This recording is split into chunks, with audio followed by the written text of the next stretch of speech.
Guys, before the video starts, I forgot to mention that you're gonna want to use the 100% character buffs. And if you want to do more boss damage, Kirito and Ice Queen Esdef. I don't know why I read her name. Basically, if you don't know what the 100% character bonus is, it's these two little characters. If you use them, you get extra damage. So yeah, let's go ahead and move on to the video. It's pretty awesome. Guys, welcome back to another video where I just say the same thing over and over again for 37 minutes. Anyways, today I'm going to be teaching you guys how to get more damage in Raid, because like, some of you don't do that much damage. Anyways, let's go ahead and start off with the basics, and then we'll move up to the more complicated things. So let's go ahead and start off with cards. Cards are like the most basic thing. They're pretty complicated to understand sometimes, but well, I've done a lot of dimensions today.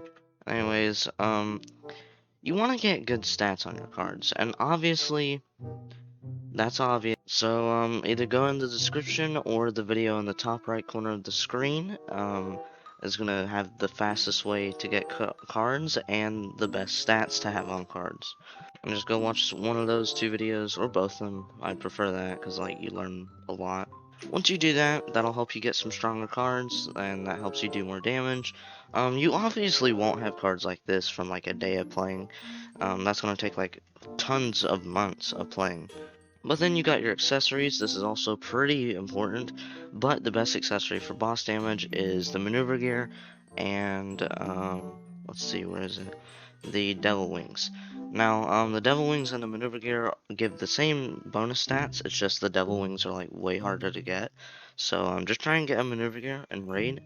But since you're probably not doing that much damage, you're not going to be able to buy one or drop one because you're not getting many drops. So the accessory is more of a late game thing. You want to first off start with your cards, but a late game thing would be kind of accessories. This when you're around max level, you have a little bit of experience with raid, and you have some tokens saved up. And the next thing you want to do is use the right characters. Now, using the right character is less important than some people think, but sometimes it can help you by 10 to 20% if you're using the wrong character. Now, if you don't know about my series where I play on fans' accounts, which is a pretty awesome series, most of the time when I go on people's account, I have to switch the character because they're not using the right character. Now, the best characters to use for Raid, I'm gonna just go ahead and name like the top 5. Now, one problem is Vicious and Celestial trait changes the, what's it called? It changes the outcome. Like, yeah, of course you're going to be doing more damage, but now with Vicious or Celestial trait, some characters are better than others. Like, with Vicious trait, Makima is better than Sun Jin Woo, but, which is Shadow Monarch, by the way. But with Celestial trait, Shadow Monarch's better than Makima by a pretty decent amount, too. So I'm gonna go ahead and name the top 5 characters with Vicious trait. So, or just any other trait that's not a mythic or celestial. So the top 5 characters starting at number 1 is Makima. Makima's awesome with Vicious trait. And then you got Sun Jin Woo. He's pretty awesome, second place. Now third place is Milim, pretty much Sun Jin Woo. She touched it a little bit worse though. And then you got Christmas Saber, and then Dio. Now that's the top 5 for Vicious trait. But if you're gonna use Celestial trait, which makes you do a ton more damage in Raid, um, the top 5 characters are, starting from number 1, Sun Jin Woo, and then Christmas Saber, which they're both tied. Most of the time, if you have a good pet, like Tundra or Kurumi, then, not Kirito, Christmas Saber will be better than Shadow Monarch. Um, then after that, it's Dio, then Makima. Both of those do the exact same damage. And then, oh wait, I listed it wrong. It's Christmas Saber, Sun Jin Woo, Milim, then Makima, and then Dio.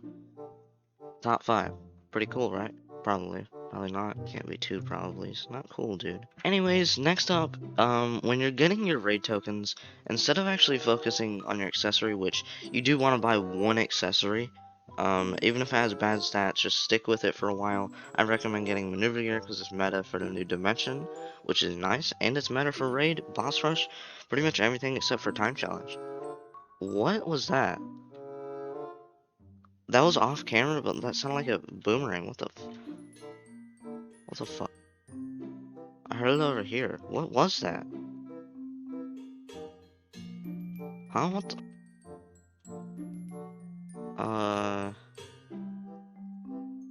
Okay. Anyways, after you get your first maneuver gear, you're gonna want to spend traits on your best character. Now, the character I'd say for you to get right now would most likely be Dio, since you can get him for free, he's not that hard to get for free, and he's very good. But, if you have a better character like Christmas Saber, Shadow Monarch, Kaido, or Yor, all those characters are better, um, then you're gonna want to spin on them, which, if you get Reaper, don't. Okay, so the top 3 traits are obviously Celestial, and then Slayer, which a lot of people underestimate, and then Reaper. Now, a lot of people assume Reaper is better because, crit chance, crit damage, stuff like that. But it's way worse for Raid, and they're literally the same for Dimensions, which means Slayer's just better. So if you get a Mythic trait, don't be unhappy about getting Reaper, but if you have Slayer and you are spinning some more to try and get Celestial, then do not, if you pull Reaper, do not switch the trait. Slayer's better. But you want to go for Celestial on Dio, or what other character you have? Kaido, Dio, Yor, Shadow Monarch, or Christmas Saber. Out of all those, I'm pretty sure Dio's the worst. Maybe Yor, probably Dio though. Yes, Dio. Anyways, after that, preferably either getting Executioner, Vicious, or Reaper, Slayer. Now, it'd be awesome if you got Celestial, but you're most likely not going to get that. But I'd recommend getting a Mythic trait. Just get a Mythic trait first. If you don't pull one within like the first 200 spins, then you want to go ahead and start buying accessories. Even if you do pull one within the first 200 spins, if it's, as long as it's not Godspeed or Vampire or Partner on your main, then you want to just go ahead and, do this. It's kind of hard to explain, but if you're at 200 spins and you still haven't gotten a Mythic trait, just go ahead and buy Maneuver Gears. And if you're, even if you do have a Mythic trait and it's bad, if you're on your 200 spin, unless it's Partner, then don't spin anymore, because Vampire and Godspeed will still get you through. Maybe you might want to spin off Godspeed, but I wouldn't really recommend it if you're trying to save raid tokens the most. But yeah, after traits, you're going to want to go ahead and buy Maneuver Gears. Specifically Maneuver Gears, because, wait, where are they? Okay. You want to try and drop them or buy them. You drop them from the Monkey Titan raid. They're meta for the New Dimension, which is awesome. They're meta for raid, and they're meta for boss rush. What more could you ask for besides time challenge? But yeah, maneuver gears are really important. If you watch the video on what stats are good, you'll know what kind of stats to get. But I do recommend getting at least some kind of stats like this, or some kind of stats like this. Anything that is got crit chance, crit damage, and attack, you should probably keep. So as soon as you get one with crit chance, crit damage, and attack, you want to go ahead and start focusing on some of the actual late game stuff. So if your cards aren't really that good, you want to go ahead and try and upgrade those a little bit. Go ahead and buy some. But if your cards are already pretty good, they don't all need to be 4 out of 5s. They can be 3 out of 5s. Again, if you don't know what 3 out of 5 is, go watch the video on how to get or what are the best stats to get, because it would take way too long to explain in this video. You want to go ahead and start grinding out stat bonuses, just because that'll help you get a lot more damage in raid. The best way to do this is by getting characters and skins. Skins are costumes, if you didn't know. You don't have to have any of the Robux ones, although it will boost you if you get a Robux one. But try to get all the gem ones you can. And also try to get pretty much every character and skin you can with your gems. Gems won't be that hard to get, at least in my opinion. You won't have that much trouble getting gems. So once you get to at least close to 100,000 stat points, preferably 100,000, because once you're there, you get healing, and that'll also help you do a lot more damage in raid, because you won't die as much. I don't know. You get all this extra damage right here: crit damage, crit chance, boss damage, mob damage, cooldowns, everything you could ask for. HP regen, XP, all that stuff's not important except for the damage. But anyways, if you made it this far into the video, comment Snow. If you've already done all of this, then you're actually a pretty good player by now. But you want to go ahead and focus on one more thing, and that's your pet. Now, right now, if you're just trying to do more damage in raid, go ahead and spin for a Tanjiro pet. He's meta for raid, not too good for dimensions, but, you know, best for raid. Help you do a lot more damage. But, overall, Kurumi might be better, because she's meta for dimensions and almost meta for raid. So if you're just trying to do more damage in raid, which is what this video is about, then just buy Tanjiro. But if you're also wanting to focus on dimensions, which you don't really need to when it comes to a certain point, then get Kurumi.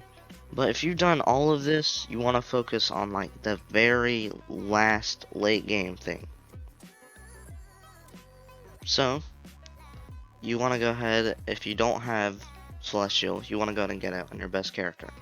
This is really late game. I know it's hard, but you're late game by now probably if you've already done all this. Before you do this, you want to get all your cards. Maybe you can have 1 or 2 3 out of 5s, but you want to have at least 1 4 out of 5, maybe 2. And your accessory is probably going to have to be a 4 out of 5. Your pet, I would say a 1 out of 3 or 2 out of 3. It doesn't have to be anything too crazy on your pet. But now, after all of that, you're going bananas, yo. You want to go ahead and start getting Celestial on your main if you don't already have it. But if you do have it, you want to go ahead and start grinding for partner on your assists. Now, you want to have Awakened Assist. I probably should have explained that at the beginning of the video. But you want to have these Awakened Assists right here. You know what, I'll just go ahead and put that before the video. Just because some people that leave the video early actually know. Anyways, once you have Kirito awakened and Esdeath awakened, which you're gonna need if you want to do damage, then yeah, you want to just go ahead and get Partner or Celestial on them. It doesn't matter which one you pull. Well, Partner's a bit better, but Celestial, you don't want to spin off of it if you get it. But that's your final thing you want to do, is get Partner on your assists.